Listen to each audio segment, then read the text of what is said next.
$2 billion. That's how much counterfeit medicine flows through Japan's underground market every single year. And most people walking into their local pharmacy have absolutely no idea they might be at risk. Just this week, Japanese authorities made an arrest that pulled back the curtain on one of the country's most disturbing criminal enterprises, the sale of fake Bondro, a widely used muscle relaxant that millions of Japanese citizens depend on for chronic pain relief. But here's what makes this story personally relevant to you. Whether you're an investor watching Japanese pharmaceutical stocks, a business professional operating in the region, or simply someone who cares about understanding how the world's third-largest economy actually works beneath its polished surface. This arrest isn't just about one criminal operation. It's a symptom of three massive forces colliding in Japan right now. First, we'll uncover how counterfeit drugs actually infiltrate one of the world's most regulated pharmaceutical markets. Second, you'll understand why Japan's aging population makes it uniquely vulnerable to this kind of crime. And third, I'll show you what this means for the future of Japan's healthcare industry and the investment opportunities hidden within this crisis. If you've been following this channel, you know we don't just report the news. We connect the dots that others miss, so you can see opportunities before they become obvious to everyone else. Why does this story matter right now? Let me paint the picture for you. Japan has the oldest population of any major economy on Earth. 28% of its citizens are over 65 years old. That's nearly 36 million people who rely heavily on prescription medications for everything from blood pressure control to pain management to diabetes treatment. Now here's the problem most analysts overlook. Japan's pharmaceutical distribution system, while technically sophisticated, has developed vulnerabilities that criminal networks have learned to exploit with frightening precision. The COVID pandemic accelerated online pharmacy adoption in Japan by nearly 40%. Consumers who previously only trusted face-to-face pharmacist interactions suddenly started ordering medications through apps and websites. And that digital shift created gaps that counterfeit operations rushed to fill. The Bondro case we're examining today is particularly alarming because this isn't some obscure medication. Bondro is a household name in Japan, prescribed millions of times annually for muscle pain and tension. When criminals successfully counterfeit a drug this common, it signals that their operations have reached a level of sophistication that should concern everyone with exposure to Japanese markets. If you're not paying attention to this story, you're missing a fundamental shift in Japan's risk landscape. To truly understand what this arrest reveals about Japan's counterfeit medicine crisis, we need to map out the 5 key forces at play. Think of this as your roadmap for the next several minutes. First, we'll examine the supply chain vulnerabilities, specifically how fake pharmaceuticals enter Japan's distribution network despite its reputation for strict quality control. Second, we'll look at the demand side of the equation. Why Japanese consumers are increasingly willing to purchase medications outside traditional channels, creating opportunities for counterfeiters. Third, we'll analyze the criminal infrastructure itself. These aren't amateur operations. They're sophisticated networks with connections to broader organized crime syndicates. Fourth, we'll explore the regulatory response. Japanese authorities have been quietly escalating their enforcement efforts, and this arrest may signal a major crackdown. And fifth, the part that matters most for anyone watching from an investment perspective, we'll connect these dots to show you where the market is heading and which sectors stand to benefit from the inevitable policy responses. Each of these forces influences the others, creating a complex system that simple news headlines completely fail to capture. Let's start pulling this apart. Let's start with the supply chain, because this is where the story gets genuinely surprising. Most people assume Japan's pharmaceutical system is impenetrable. After all, this is a country famous for its attention to quality, its meticulous regulatory oversight, its zero-tolerance approach to cutting corners. But here's the reality that the Bondro arrest exposed. According to enforcement data, approximately 73% of counterfeit pharmaceuticals entering Japan now arrive through online purchasing channels, completely bypassing the traditional distribution networks that have quality controls built in. Think about what that means. The elaborate system of licensed wholesalers, certified pharmacies, and regulatory checkpoints that Japan spent decades perfecting becomes irrelevant when consumers ordered directly from websites that ship products from overseas fulfillment centers. The suspects in this case allegedly operated what appeared to be a legitimate online supplement retailer.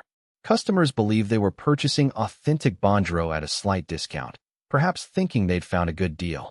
Instead, laboratory analysis of seized products revealed pills containing inconsistent dosages, with some tablets holding nearly double the intended active ingredient, while others contained virtually none.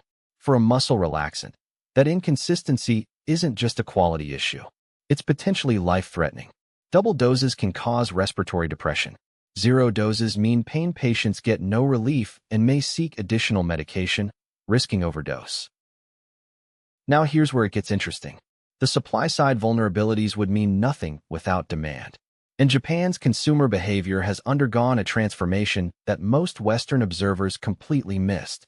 Before the pandemic, Japanese pharmacy culture was intensely personal. Patients developed relationships with their local pharmacists spanning decades. The idea of ordering prescription medications online felt almost offensive to traditional sensibilities. Then COVID changed everything virtually overnight. Between 2020 and 2022, online pharmacy usage in Japan increased by roughly 40%.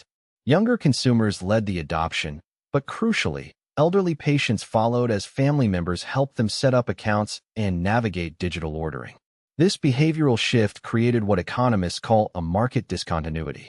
Suddenly, millions of consumers were comfortable receiving medications through delivery services without the face-to-face verification that traditionally caught suspicious products. And here's the psychological factor that criminals exploit brilliantly. Japanese consumers have been conditioned for generations to trust the system. When something arrives in professional packaging with what appears to be legitimate labeling, the default assumption is authenticity. That trust, which serves Japan well in most contexts, becomes a vulnerability when sophisticated counterfeiters enter the equation. The suspects allegedly invested heavily in packaging that mimicked authentic Bondro down to the holographic security features. Most consumers would never think to question it. This brings us to point 3, and it's the piece that transforms this story from a simple drug bust into something with much larger implications. The individuals arrested in this case weren't lone operators running a small scam from their apartments. Early investigation reports suggest connections to broader organized crime networks with established pharmaceutical counterfeiting capabilities across multiple Asian markets. This matters enormously for understanding where Japan's counterfeit medicine crisis is heading. When criminal operations reach this level of sophistication, they demonstrate specific characteristics. They maintain quality control, not for safety, but for consistency that avoids detection. They invest in distribution infrastructure that can scale. And critically, they diversify across multiple product categories to spread risk. What starts as fake Bondro doesn't stay as fake Bondro. The same networks that successfully counterfeit one popular medication have every incentive to expand into others. Analysts tracking pharmaceutical crime in the region have identified at least 14 other commonly prescribed Japanese medications showing signs of counterfeit market penetration. The enforcement action we're discussing may have disrupted one node in a much larger network. Understanding this criminal infrastructure helps explain why Japanese authorities have been escalating their response, and why investors should pay attention to the sectors likely to benefit from that escalation. Let me ground all of this theory in the concrete reality of what actually happened. The arrest occurred in a mid-sized Japanese city, the kind of place that doesn't typically make international headlines. Authorities had been monitoring the operation for approximately 6 months after receiving consumer complaints about suspicious Bondro purchases. When they executed their search warrant, they discovered thousands of counterfeit pill units in various stages of packaging. But here's the detail that really illuminates how sophisticated this operation had become. The suspects had established what appeared to be a legitimate pharmaceutical consulting business. They attended industry trade shows. They maintained professional websites. They had even registered with certain business directories that lent credibility to their operation. Customers who did basic due diligence would find what looked like a real company. The fake Bondro itself was being manufactured overseas and imported in bulk packaging that avoided pharmaceutical-specific customs screening. Once in Japan, the suspects repackaged products into retail-ready units using equipment designed to replicate authentic blister packs and boxes. Laboratory analysis revealed the counterfeits used a similar but not identical active compound, one that produces comparable effects but metabolizes differently in the body, potentially causing complications for patients on other medications. This wasn't random pill pressing.